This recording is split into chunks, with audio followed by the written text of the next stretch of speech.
Assalamualaikum do'stlar, hammanglarniki mushaqinglar xayrli bo'lsin. Bugungi darsimizda biz dastlabki seviye shell buyruqlarini o'rganib o'tamiz. Endi bu shell buyruqlari degan nima degan vaqtida biz har doim o'sha ko'rimli yuzi bor detallarni yoki applarni ishlatmaymiz. Ba'zida ko'rimli yuzi yo'q detallarni applarni ishlatamiz. Bu vaqtida biz o'sha applar bilan bevosita mashg'ulot qilish uchun o'zimizningki qilmoqchi bo'lgan ishini mushu shell buyruqlari orqali amalga oshiramiz. Endi bu shell buyruqlarni ishlatadigan qurollar har qaysi sistemlarda o'xshamaydi. Masalan, Mac uchun terminalni ishlatamiz. Terminal Mac'niki o'zida bor bo'lgan buyruq yozish detali. Windows'da bo'lsa, Windows'da burun command promptni ishlatdi. Hazır PowerShell mo keldi. PowerShell hem de şu Linux, Unix buyruqlarını icra qiladigan bir buyruq icra qilish quroldan biri. Hem de bu bazı buyruqlar bu Linux shell buyruqlari command promptda ishlamaganligi uchun PowerShell'ni o'ttirib qo'ygan. Hem de biz bugungi darsimizda şu PowerShell terminalda işletilgan buyruqlarni öğrenip ötümüz. Ben Mac'ni işletimen. Mac'tiki amma buyruqlar asas jihatdan PowerShell'da mı işleydi. Şununla sizler məşğulat qılğan vaqtida şu PowerShell'ni içip, eğer siz Windows'ni işletiyotgan bolsanız PowerShell'ni içip məşğulat qilishingizini ümid qilaman. Buyruq yozish quroli bo'lgan terminalni ochaylik.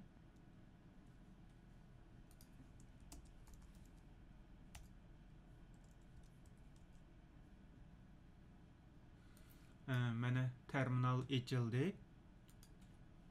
Endi biz ben bu terminalni sal yo'qotay. Endi biz nima ish qilamiz deganda eng avval bir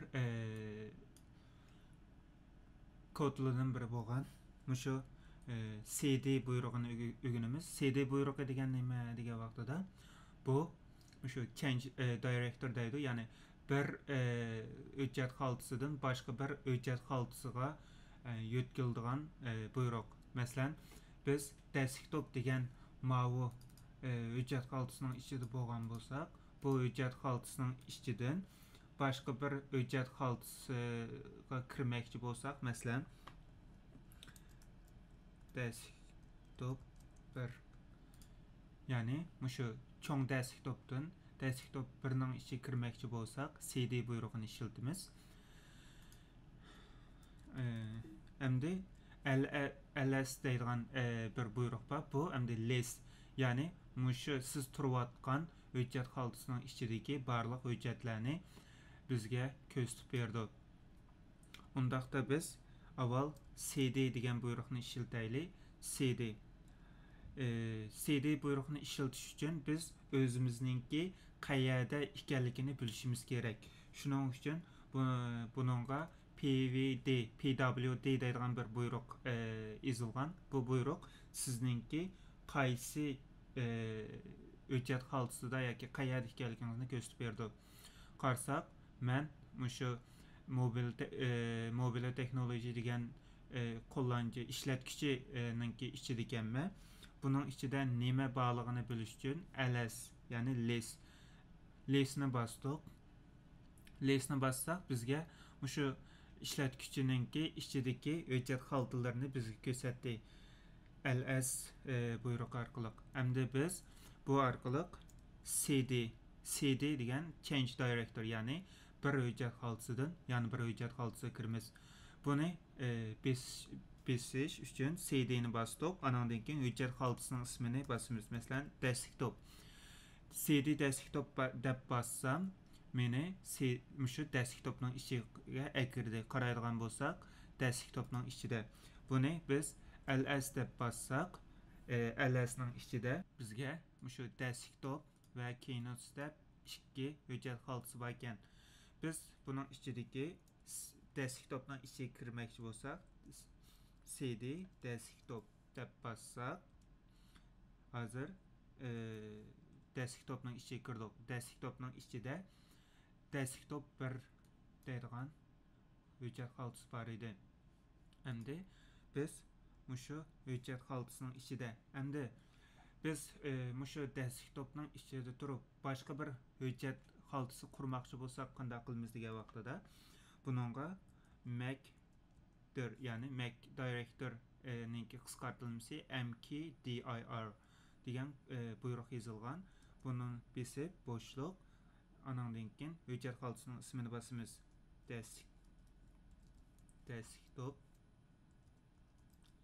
Desktop 2. Endi desktop 2 ni besishdan burun manda qilaylik. Ekranni tanishib oldik. Endi desktop 2 ni quraylik. Enterni bassam, qarasanglar desktop 2 bu yerda qurildi. Endi bu mushu Mac degan yangi bir hujjat xaltasi qurish, ya'ni folder klasör deydi Türkçe. Shuni qurishninki buyrug'i. Endi biz mushu desktop 2 ninki kiraylik. Kirish uchun cd desktop 2 qaraydigan bo'lsak, biz hozir bu desktopni xato bosganligimiz uchun bunda hujjat xaltasi yo'q deb chiqdi. Biz cd desktop 2 qarsak, desktop 2 ninki ichiga kirdik. Buni biz ls deb bossak, bizning desktopning ichida hech qanday hujjat yoki hujjat xaltasi bo'lmaganligi uchun quruq deb chiqarib berdi. Endi biz yangi bir buyruq clear degan tozalash. Bu tozalash buyrug'i mushu sizningki terminaldagi bütün narsani tozalab sizga quruq deb oq bir terminal yuzi ko'rsatib berdi. Buni bosdik, qarsak tozalandi. ls deb yozdik. lsda desktop 2 ning ichida hech qanday hujjat yo'q. Biz buning ichiga bir hujjat xaltasidan birini quraylik. Macdir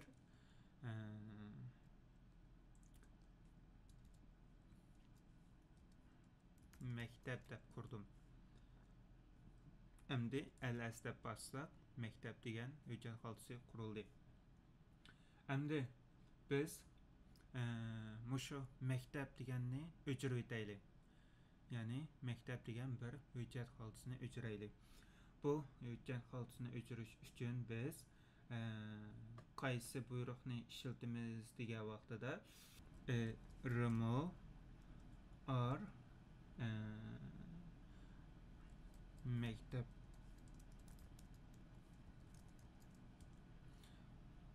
qaraydigan bo'lsak, remove minus belgisi or maktab. Şu an maktabni o'chirib o'tdik. Endi list deb qarasak, mana maktab yo'q. Qaraydigan bo'lsak, desktopning ichida hech qanday maktab deydigan bir hujjat xaltasi ko'rinmadi. Yangidan birini quraylik. Maktab 1 deb bosdik. maktab 1. Qaraydigan bo'lsak, maktab 1 qurildi. Remove or maktab 1 qarsak o'chirildi.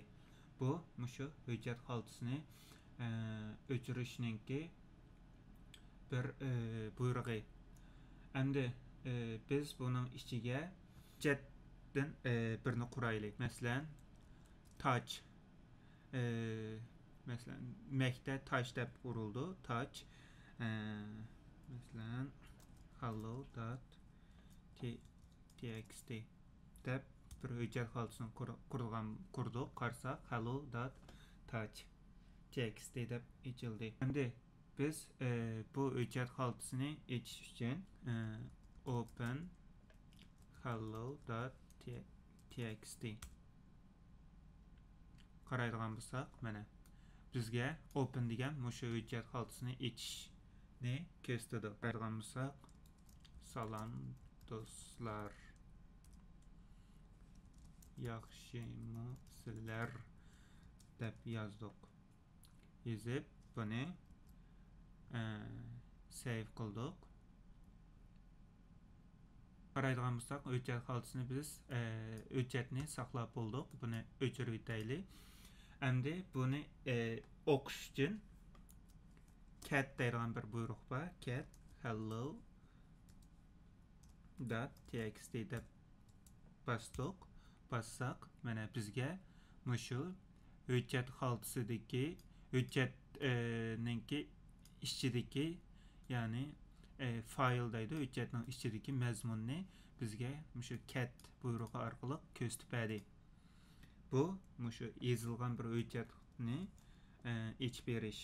Endi biz mushu yangi bir hujjatni qurib, shuning ichidan xat yozishni ko'raylik. Buning ichida vim deb vim deydigan buyruq bor. hello1.txt deb yozsam, manda bir bizga ko'rinish chiqdi. Endi bu ko'rinish buning ichiga biz o'zimizningki mushu nimasini xatini yozamiz. Masalan, salom do'stlar, men bu xatni vim orqali yozdim deb qildik. Ondan keyin mushu Ctrl C ni bosib chiqqandan keyin mau chekinish buyrug'i ESC deganni bosgandan keyin biz bu yerga QX ma buyruqni yozsak, bu saqlandı. Bu yozgan narsamiz saqlandı. Qarsak hello1.txt deb chiqdi. Buni biz ajoyli cat hello1.txt deb assaq, qaraydigan bo'lsak, salom do'stlar, men bu xatni vim orqali yozdim. Ya'ni vim orqali biz yangi bir hujjatni qurib, shuning ichiga xatni yozdik. Xatni yozib bo'lgandan keyin buni saqladik. Saqlab bo'lgandan keyin biz cat orqali mushu yozilgan xatni ko'rib chiqdik. Ya'ni biz salom do'stlar, men bu xatni vim orqali yozdim degan xatni shu cat hello1.txt buyrug'i orqali ko'rdik. Endi biz buni o'chirmoqchi bo'lsak, masalan mushu hujjatni o'chirmoqchi bo'lsak, bu vaqtida remove rm hello.txt deganni bosdim. Qaraydigan bo'lsak, o'chdi. Bu rm degan faqat hujjatni o'chirdi. rm siziq r andan keyin hujjat ismini, hujjat xaltasining ismini bossak, hujjat xaltasini o'chirdi. Bu yerdagi farqni bilib olinglar. Endi shu hujjatninki ismini o'zgartirishni o'rganaylik. Ismni qanday o'zgartimiz degan vaqtida biz buningga manda bir buyrug'imiz bor. mv andan keyin mushu o'zgartmoqchi bo'lgan hujjatninki ismini yozamiz, txt. Andan keyin o'zgartmoqchi bo'lgan ismni, ya'ni hello.txt deganni bosamiz. Bossak, bizningki hello1.txt degan hujjatimiz hello.txt ga o'zgardi. Qaraydigan bo'lsak, hello.txt ga o'zgardi. Bu mv hello1 mv degan, hamda mv bo'shliq o'zingizning hozirgi hujjat ismi, o'zgartmoqchi bo'lgan ism, shuni bossangiz, bu sizningki burun ismingiz, hujjatning ismi o'zgardi. Bu mushu shell buyruqlarninki birsi. Endi biz mushu hello.txt ni mushu desktop deganninki ichiga yo'tkaylik. Buni yo'tkash uchun mv hello.txt deb batdi. Buni nega yo'tkaymiz degan chog'da mushu desktop deganninki ichiga yo'tkaymiz. Buning adresini qanday olamiz deganda, bunda eplam ekansiz, sizga mushu yo'tkamoqchi bo'lganninki adresini berdi. Bastok. Bassa hello.txt degan mana ichiga kirdi. Qaraydigan bo'lsak, desktop 2 dan yo'qolib ketdi. Endi buni ls deb qaraydigan bo'lsak, desktop 2 ning ichida hech qanday bir narsa yo'q. Endi biz hozir desktop 2 ning ichida qoldik. Endi desktopga qanday chiqamiz degan vaqtida bu yerda cd chek deb bir buyruq bor. Bu buyruq sizni bir keynidagi mushu hujjat xaltasining ichiga yo'tkaydi. Bassaq, mana desktop 2 dan desktopga yo'tkaldik. Endi ls deganni bassaq, mana desktopning ichida desktop 1, desktop 2, hello.txt deydigan hujjat xaltalari, hujjatlar bor. Endi buni men o'chiray. O'chirib qilgandan keyin mushu hujjatning bir hujjatning ichida yoshurun hujjatlarmi bormi, shuni ko'rmoqchi bo'lman. Ko'rmoqchi degan vaqtida biz normalda ls degan mushu ko'gil bo'ldigan visible deydi. Ko'gil bo'ldigan hujjatlarni biz ko'rsatib berdi. Ammo ls siziq a, ya'ni -a deganimiz mushu bizga ko'gil bo'lmaydigan hidden deydi. Endi ko'gil bo'lmaydigan hujjatlarni bizga ko'rsatib berdi. Qaraydigan bo'lsak, mana .ds store, miyada check deydigandek hujjatlar bor ekan. Biz buni normalda ko'rolmaymiz. Ammo buni ko'rish uchun qanday qilamiz deganda ls siziq a'ni bassaq, mushu ko'gil bo'ldigan shaklga akildi. Biz bu şekilde ko'ralaymiz. Endi bu clear orqali bu nimni tozlaylik terminalni. Endi biz mushu hello ticket txt degandan yana birisi lozim bo'lib qoldi. Buni qanday copy qilamiz degan vaqtida normalda mousening o'ng knopkasini bosib copy yoki kopyala degandek ni bosib qildik. Ammo bu mushu shell buyruq orqali biz qanday copy qilamiz degan chog'da bizga cp degan bir buyruq bor. Cp bo'shliq hello.txt deganni biz copy qilib hello1.txt deb copy qilib o'zgartib buni qilaylik. Bastok qarsak hello ticket txt degan hujjatdan birisi qurildi. Bu mushu hello ticket txt'ninki ko'paytirilgan nusxasi. Buni ko'rmoqchi bo'lsak cat hello1.txt deb bassaq, mana salom do'stlar, men bu xatni vim orqali yozdim degan ichildi. Endi biz cat hello.txt ni bassaq, mana hello.txt bilan hello1.txt dagi ichidagi mazmunlarning hammasi o'xshash.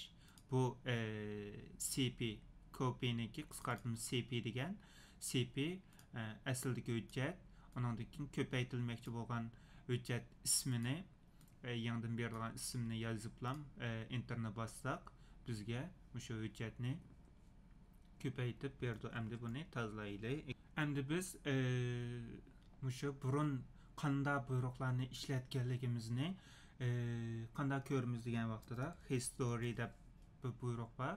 Bu buyruqni ijro qilsak, mushu burun qanday buyruqlarni ishlatganligimizni, nima ishlarni qilganligimizni mishadan ko'ralaymiz. History degan butun sizningki mushu bergan buyruqlarni hammasini mishadan ko'rib qilalaymiz. Bu history'ninki ishlatish usuli. Endi biz yana bir buyruqni o'rganaylik. Bu buyruq nima deganda ls sizi bo'shliq, andan keyin sizi h degan buyruq. Bu buyruq nima ish qildi degan vaqtida mushu sizningki hozirgi hujjat xaltasining ichidagi barliq hujjatlarni shakli bilan, huquqi bilan, ya'ni nima ish qila oladi, bu qaysi nimning ichida, hujjat xaltasining ichida degandek bütün uchurlarni sizga chiqarib bera oladi. Endi biz ekronni tozlaylik. Endi biz mushu o'zimizningki buyruqlarga qanday qilib ism berib, shuni qisqa usulda ishlatalaymiz degan vaqtida bu yerda ls deb bir buyruq bor. Andan keyin masalan men clear deganni qisqartib c deb o'zgartay. Uni endi clear deganni buyruqni yozamiz, berib qilganda muşu clear degenge C deb isim berdi ve biz C'ni besiplam enterni basqanda mush ekranni bizga tozalab berdi. Emsa enterni bastık. Basqandan keyin bu o'zgartirildi. Endi C'ni besip bassak mana o'zgartdi. Muşu ekranni tozaldi. Bu muşu buyruqlarga isim berip şu arqılıq işletish. Endi biz muşu ana hüccət xaltasiga qanday barmiz deganni ögünüp ötəylik. Bunun üçün avval biz desktopның içində şundamı? Desktop degan mavu hüccət xaltasınınki içində. Endi bu hüccət xaltasının içi qaraydigan bolsaq, mana muşu hüccətlər barkən, bu hüccət və hüccət xaltaları qaraydigan bolsaq, bu əmisi miyədə çıxdı. Endi biz muşunun içindeki desktop 1 degenge kirayli CD yoki desktop 2 kirayli desktop 2 şunda mı? CD desktop 2. Desktop 2'nin içi kirdik. Hechnim yo'qkan. Endi biz bizningki ishlatgichninki ichidagiga qanday bevosita chekinib chiqamiz degan vaqtida, masalan, hozir biz desktop shundami? Desktopning ichidan CD desktopga boraylik. LS'ni bastık. Desktop keyin step ekan. Desktopning ichiga CD deb kirdik. LS deb bastık. Ondan keyin CD desktop 2 deganning ichiga kirdik. CD desktop 2 ga kirdik. Endi ekranni tozalab LS deb bassak hech nima yo'qkan. Endi ishlatgichninki ichidagiga ishlatgichi bor hujjat xaltasi qanday boramiz deganda, normalda CD space 2 tal chekitni bassak bir keyinligiga chiqdik. Ama biz bu şunda hammasiga CD 2 chekitni besish orqali chiqmay CD deb ham bassak bizni root userning ichidagi, ya'ni ishlatgichninki bosh ishlatgichining ichidagi hujjat xaltasiga olib bu CD ve CD space chekitninki farqi. Ekranni tozalaylik. Bugungi dersimiz mishakagacha bo'lsin. Sizlarninki bo'lsa mushu buyruqlarni o'zingizningki kompyuterda, PowerShell'da yoki terminalda ichib bir-birlab sinab beqishinglarni umid qilman. Agar tushunmagan yerlar bo'lsa, mushu YouTube kanalimizninki mushu videoning ostiga inkas yozishinglarni yoki Facebook grupimizga inkas yozishinglarni chin dilimizdan umid qilamiz. Ko'p rahmat.